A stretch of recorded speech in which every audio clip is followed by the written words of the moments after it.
بسم اللہ الرحمن الرحیم۔ السلام علیکم۔ اصحاب کہف کا واقعہ قرآن پاک کی روشنی میں۔ اصحاب کہف کون تھے اور وہ کیوں 300 سال تک سوئے رہے؟ 300 سال کے بعد بھی وہ زندہ لوگ کون تھے؟ قرآن پاک اس بارے میں کیا کہتا ہے؟ اصحاب کہف کون تھے؟ اصحاب کہف وہ لوگ تھے جن کا ذکر قرآن پاک کی 18ویں سورت کہف میں غار میں عرصہ دراز تک سونے کا بھی ہے۔ اما حسبت ان اصحاب الکہف والرقیم کانوا آیاتنا عجبا الرقیم۔ حضرت مرار رضی اللہ تعالی عنہ سے الرقیم کے بارے میں پوچھا گیا تو انہوں نے فرمایا کعب کا خیال ہے یہ وہ گاؤں ہے جس میں وہ اصحاب کہف نکلے تھے۔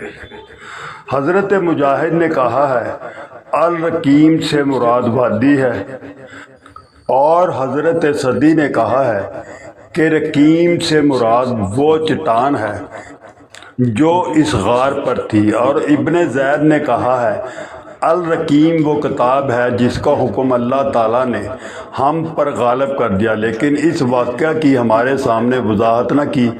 اور ایک گروہ نے کہا ہے الکریم سے مراد تحریر ہے جو تانبے کی تختی پہ لکھی ہوئی تھی، اور حضرت عباس نے کہا ہے کہ تانبے کی ایک تختی میں قوم کفار نے اس نوجوان کا واقعہ لکھا ہے جو ان سے بھاگے تھے، اور انہوں نے اسے اس کی تاریخ بنا دیا۔ انہوں نے ان کے گم ہونے کا وقت ذکر کیا، ان کی تعداد ذکر کی ہے کہ وہ کتنے تھے، اور یہ بھی بیان کیا ہے کہ وہ کون تھے۔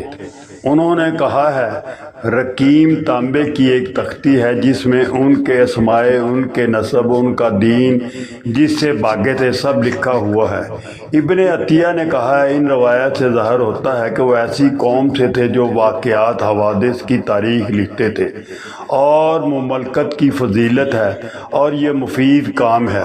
یہ اقوال الرقیم سے ماخوذ ہیں، اسی سے کتاب مرقوم لکھی ہوئی کتاب ہے۔ اصحاب کہف کون تھے؟ چند نوجوان ایک ظالم بادشاہ دقیانوس کے زمانے میں تھے۔ بادشاہ غالی متعصب اور بت پرست تھا، اور جبر و ظلم کے ذریعے بت پرستی کی اشاعت کرتا۔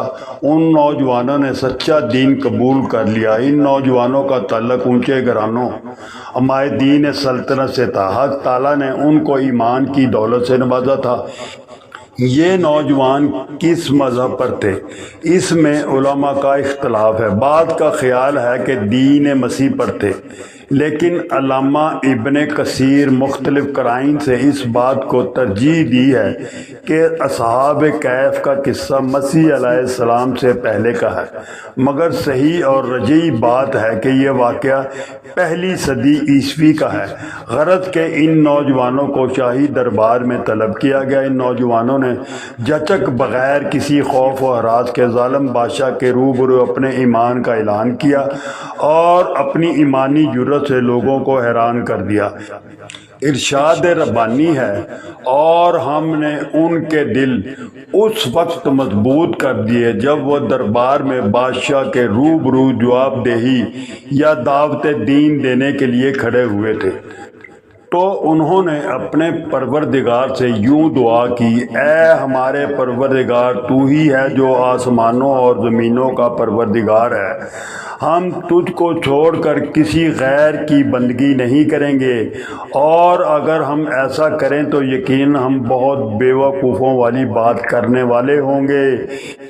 یہ ہماری قوم جو معبود حقیقی چھوڑ کر فرضی معبودوں کو اختیار کیے ہوئے ہے، ان کے معبود حقیقی ہونے پر کوئی واضح دلیل کیوں پیش نہیں کرتی؟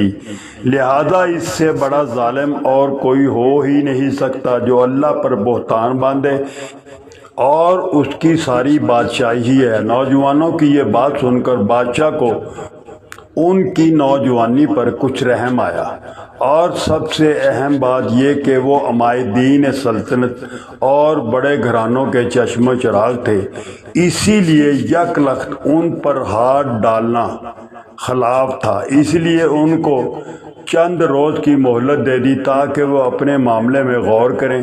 ادھر یہ نوجوان دربار سے نکل کر مشورے کے لیے بیٹھ گئے اور یہ طے کیا کہ اب شہر میں قیام خطرہ سے خالی نہیں، مناسب یہ ہے کہ کسی قریبی غار میں روح پوش ہو جائیں، واپسی کے لیے کسی مناسب وقت کا انتظار کریں۔ باہمی مشورہ کر کے غار میں داخل ہو جانا۔ اصحاب کہف جب اپنی قوم سے جدا ہوئے، ان لوگوں کو چھوڑ کر بالکل علیحدہ ہو گئے تو آپس میں کہنے لگے، تم نے اپنی قوم کو چھوڑا، ان کے باطل معبود سے گریز کیا، یہ معلوم ہے دوبارہ انہی میں واپس اور اپنے گھروں کو لوٹنے میں خیر نہیں ہے، کیونکہ وہ لوگ پھر اپنا دین اختیار کرنے پر مجبور کریں گے۔ لہذا اب ہمیں کسی غار میں ٹھکانہ پکڑ لینا چاہیے۔ آپس میں مشورہ سے یہ بات طے تو ہوئی، لیکن انسانی ضروریات کا سوال بھی پیش نظر تھا کہ غار میں رہیں تو کھانے پینے اور دیگر ضروریات کا کیا بنے گا۔ اس سوال کو حل کرنے کے لیے آپس میں یوں کہنے لگے کہ ہم کو اللہ تعالیٰ سے خیر کی امید رکھنی ہے، انشاءاللہ ہم پر اللہ تعالیٰ کا فضل ہوگا اور وہ ہم پر اپنی رحمت پھیلا دے گا، اور جس مقصد خیر یعنی اللہ تعالیٰ کی طرف پوری طرح متوجہ ہونے کے لیے نکلے ہیں، اس کے لیے آسانیاں پیدا فرمائے گا۔ باہمی مشورہ سے غار میں جانا طے ہوا اور اللہ تعالیٰ سے خیر کی امید ہے، اور غار میں داخل ہو گئے۔ غار میں داخل ہونے کے بعد ان پر نیند کا غلبہ طاری ہو گیا اور وہ سو گئے۔ غار کی کیفیت سورج کا کترا کر جانا، کتے کا ہاتھ بچھا کر بیٹھے رہنا۔ ان آیات میں اصحاب کہف کی حالت کا بیان فرمایا ہے جو غار میں داخل ہونے کے بعد پیش آئی۔ یہ لوگ غار کے اندر ایک کشادہ جگہ میں پہنچ کر لیٹ گئے۔ اس غار کی جائے وقوع اس طرح سے تھی کہ روزانہ سورج مشرق سے نکلتا اور مغرب میں چھپ جاتا، لیکن اس کی دھوپ ان پر نہیں پڑتی تھی۔ جب سورج نکل کر چڑھتا تھا اور دھوپ پھیلتی تھی تو غار کی داہنی جانب سے اس طرح ہٹی ہو رہ جاتی تھی کہ اس کے دروازے تک نہ پہنچتی تھی، اور جب سورج چھپنے لگتا تو اس وقت جو تھوڑی بہت دھوپ ہوتی ہے وہ غار کی بائیں جانب رہ جاتی تھی، یعنی اس وقت بھی دروازہ پر دھوپ نہ پڑتی تھی۔ اصحاب کہف کے اندر رہنے کی کیفیت بتا کر ارشاد فرمایا کہ یہ اللہ کی نشانیوں میں سے ہے۔ اللہ تعالیٰ نے ان کے دلوں کو مضبوط کیا، اپنی قوم سے جدا ہوئے اور پھر اللہ کے توکل پر غار میں داخل ہو گئے۔ اللہ سے رحمت کی امید باندھ لی، اللہ کی طرف سے آسانی حاصل ہونے کی آرزو کرتے ہوئے غار میں چلے گئے۔ یہ سب کچھ اللہ تعالیٰ کی طرف سے ہے، اس کی قدرت کی نشانیوں میں سے ہے۔ اس نے دل بھی پکا کیا، ہمت بھی دی، مخلوق سے کٹنے کا حوصلہ بھی دیا۔ انہوں نے اصحاب ظاہر پر نظر نہ کی، اپنے مولائے حقیقی پر توکل کر کے غار میں داخل ہو گئے۔ اللہ تعالیٰ نے انہیں غار میں بھی وہ نصیب فرمایا جس میں وہ دھوپ کا گزر ہی نہ تھا۔ اگر دھوپ پڑتی تو اس سے تکلیف پہنچنے اور گرمی سے پریشان ہونے کا اندیشہ تھا۔ اصحاب کہف کی دوسری حالت کیفیت، اور ہم انہیں پلٹ رہے تھے داہنی جانب اور بائیں جانب، کیونکہ وہ لوگ ایک بہت بڑی مدت تک سوتے رہے۔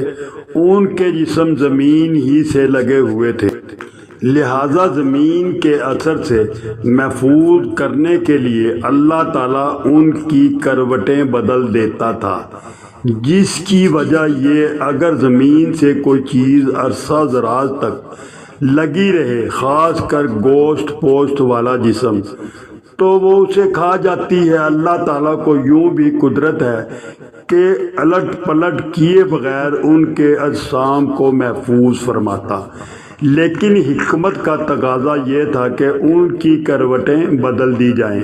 حضرت عباس رضی اللہ تعالیٰ عنہ سے نقل کرتے ہیں کہ ان کو سال میں ایک مرتبہ ایک جانب سے دوسری جانب پلٹ دیا جاتا تھا۔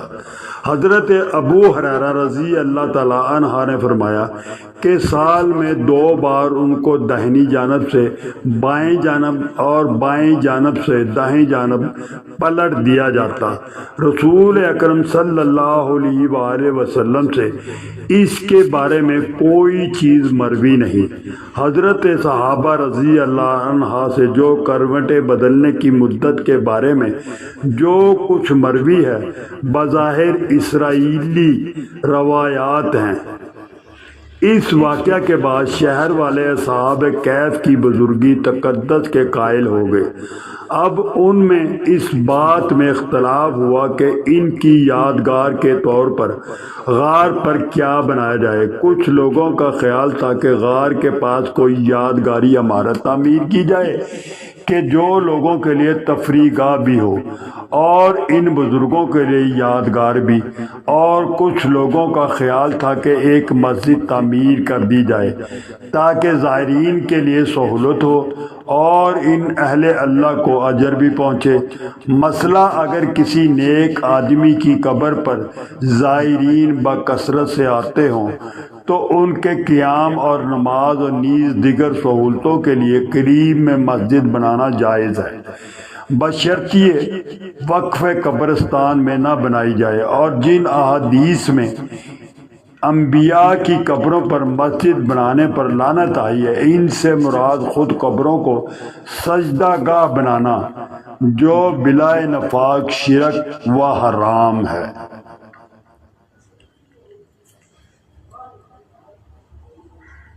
اصحاب کہف کا نیند سے اٹھ کر اپنے ایک ساتھی کو شہر کی طرف بھیجنا۔ اصحاب کہف کا بیدار ہونا۔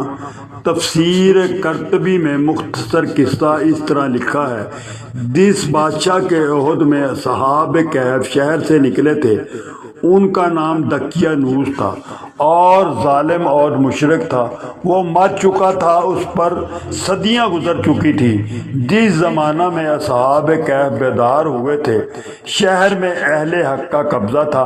ان کا بادشاہ ایک نیک سالہ آدمی تھا جس کا نام بیدوسیس تھا مظہری۔ قیامت کے بارے میں اور مردوں کو زندہ ہونے کے بارے میں شدید اختلاف چل رہا تھا۔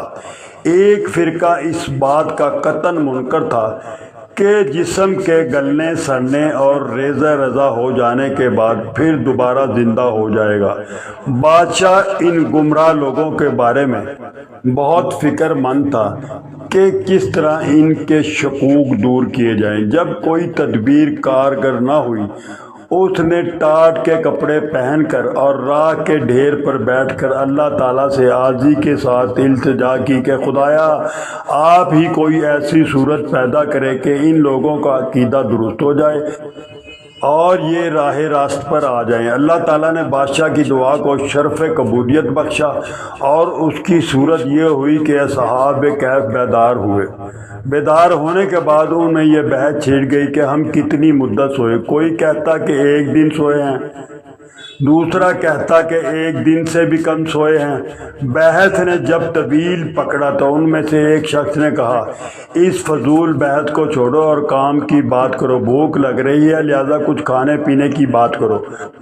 چنانچہ انہوں نے اپنے ایک شخص کو جس کا نام تلمیخہ بتایا جاتا ہے بازار میں کھانا لانے کے لیے بھیجا اور یہ تاکید ہی کہ ہوشیاری اور بیداری مغزی سے کام لے، کسی کو بھی ہماری خبر نہ ہونے دے اور اس بات کا بھی خیال رکھے کہ کھانا حلال اور پاکیزہ ہو، اس لیے کہ اہل شہر کی اکثریت بت پرستوں کی ایسا نہ ہو کہ غیر شرعی طور پر ذبح کیا ہوا۔ چنانچہ تلمیخہ نے ایک دکان سے کھانا خرید کر 300 پہلے کا سکہ نکال کر دکاندار کو دیا تو دکاندار حیران رہ گیا کہ یہ سکہ تمہارے پاس کہاں سے آیا۔ بازار کے دیگر دکانداروں کو بھی دکھایا، سب نے یہ کہا کہ اس شخص کو کہیں سے پرانا خزانہ ہاتھ لگ گیا ہے۔ اس شخص نے انکار کیا کہ مجھے کوئی خزانہ نہیں ملا بلکہ یہ روپیہ میرا ہے۔ بات بڑھ گئی، بازار والوں نے اس کو بادشاہ کے سامنے پیش کر دیا۔ یہ بادشاہ جیسا کہ اوپر بیان ہوا ہے نیک صالح اور اللہ والا تھا، اور اس نے سلطنت کے خزانے میں وہ تختی بھی دیکھی تھی جس پر اصحاب کہف کے نام اور ان کے فرار ہونے کا واقعہ لکھا ہوا تھا۔